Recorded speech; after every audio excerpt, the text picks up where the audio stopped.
শাকিব খানের ফ্যান ছিলাম না, বাট এই মুভি দেখার পর আমার মানে ওনার তুফান পার্ট 2 দেখার জন্য আমি অনেক এক্সাইটেড।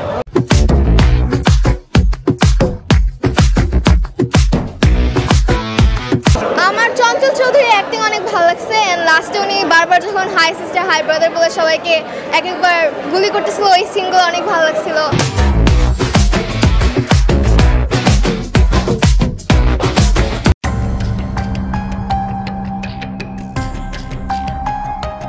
এদিকে শাকিবের নিজের সিনেমা তুফান নিজেই হলে দেখতে গিয়ে চমকে দিল সবাইকে।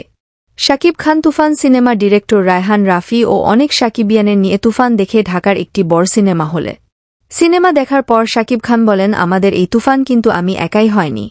আমাদের এই তুফানের পিছনে অনেক কলা কৌশলী ছিল, যারা না থাকলে এই তুফান সিনেমা করা সম্ভব ছিল না।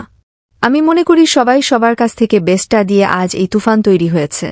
এছাড়াও আমাদের দেশের সিনেমা হলগুলোর অগ্রিম টিকিট বুকিং শুনেই অনেক ভালো লাগছে যে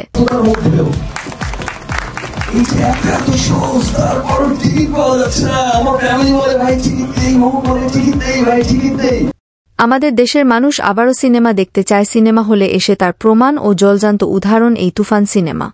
এবং মেগাস্টার শাকিব খান শেষে বলেন, আমাদের এই তুফান আগামী 28 জুন ইন্ডিয়ায় সিনেমা হলে মুক্তি পেতে যাচ্ছে। আশা করি সেখানেও ভালো রেসপন্স আসবে।